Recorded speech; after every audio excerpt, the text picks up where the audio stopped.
What is the process of succession planning? By the end of this video, you're going to have a step-by-step guide on how to exit your business and also transform that business into a legacy project for you, not only with time, but also with value.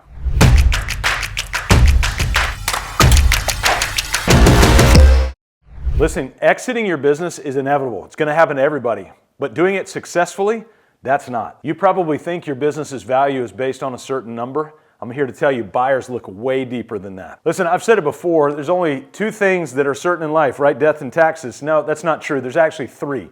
Death, taxes, and transitions. You're going to transition a business at some point. And if you don't plan in the future, then the government's got a plan for you, and I promise you're not going to like it, nor will your family, your friends, or any stakeholders in your business. We say it a lot that there are three numbers that you need to pay attention to in this idea of transition: 4, 12, 30. 4% of businesses exist to see their 10th birthday. It's hard. And then 12% of the 4%, so now we're in a small fraction, actually live and exist through the second generation.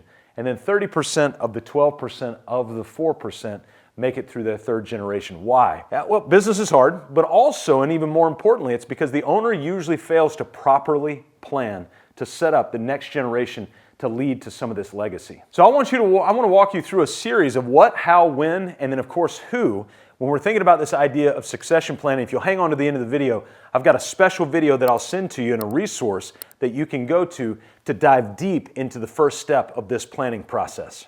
The first thing you as the owner need to think about is, what is it that you're transitioning? I've said this before, a lot of people see their business as a product. And even when you ask them, hey, what do you do? Well, I sell ice cream, or I sell videography services, or I sell homes, or I sell whatever it might be.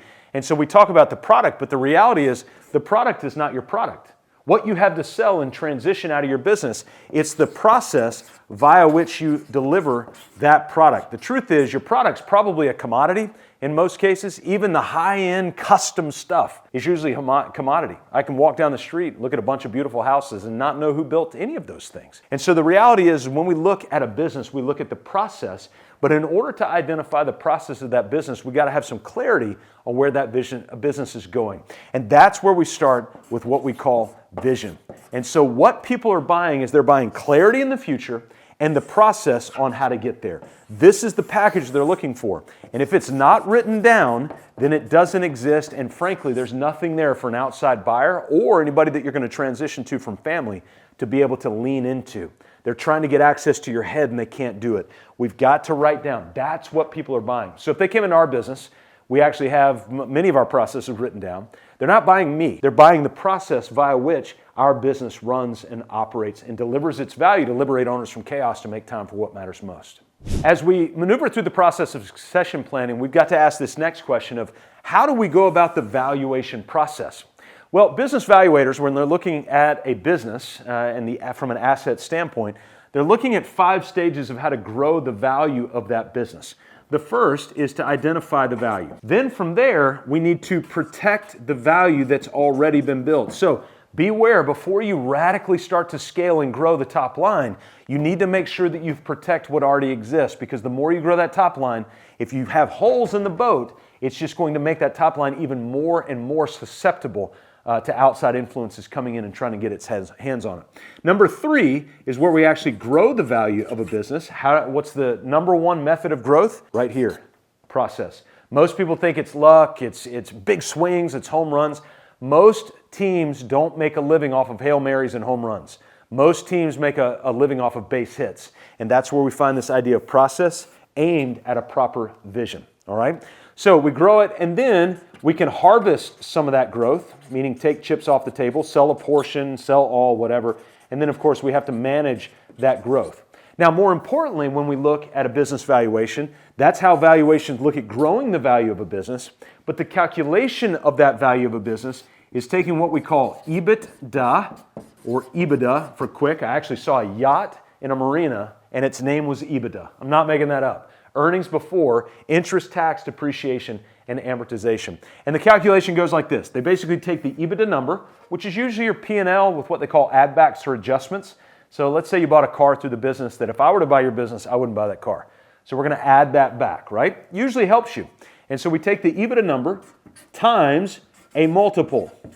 And you're like, well, what's a multiple? Well, a multiple usually comes from the industry. There's actually industry catalogs that tell you what different industry multiples are. So the more passive your income, let's say like a credit card processor, you're going to have a higher multiple. You can take your P&L, multiply it by 10 or 12 or 15. The harder it is for your business to be passive and to run without you, the lower the multiple that's going to be. Maybe a 1, 1.5, 2, 3, something like that. Credit card processors, you're usually going to draw a higher multiple. It really depends on the industry that you're in and how passive and recurring. Those are two themes to look at.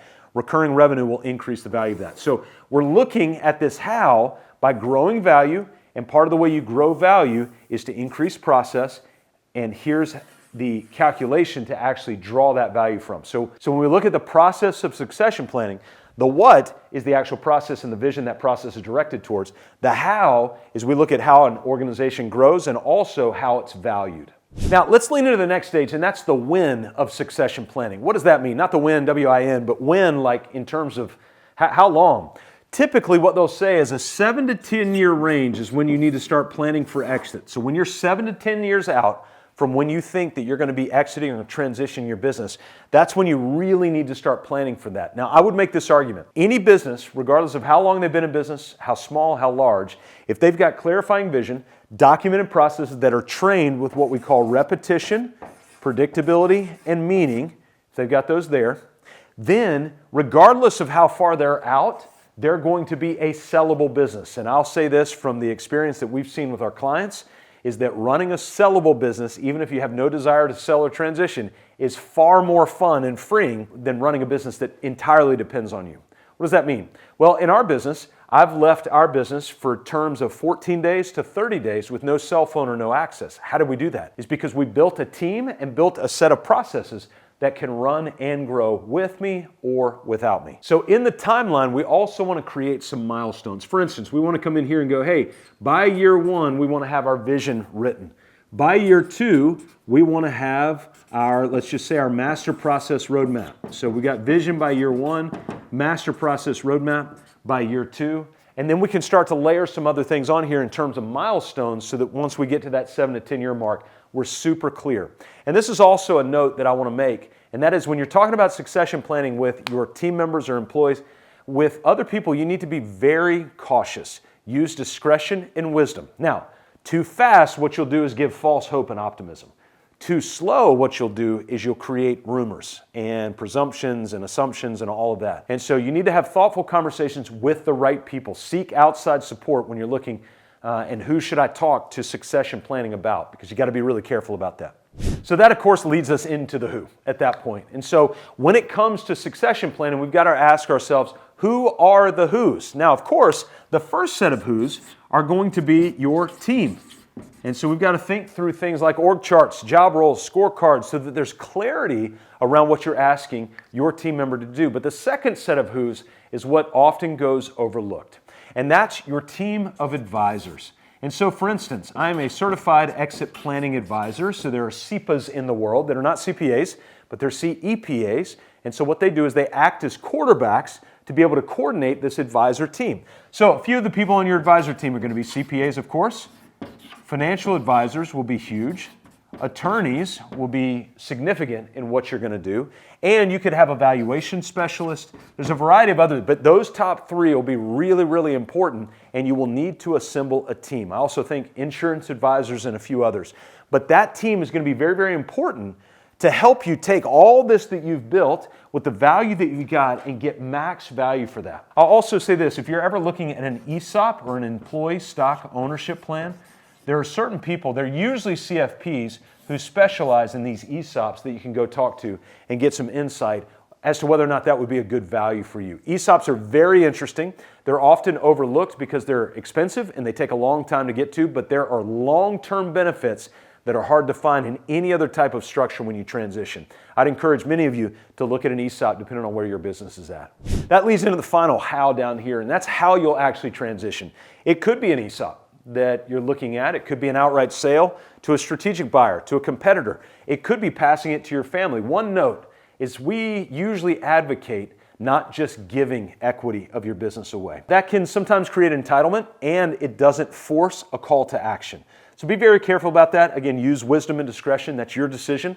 but that's just something that we've seen anecdotally, that we've seen has not worked super well in the past. And there's some creative ways to get around that. If you do want to gift it to somebody, maybe you make them pay up front and then offer that payment as a gift when they're unexpecting on the back end. There's a lot of creative things that you can do when you think about the who and the how of the succession plan.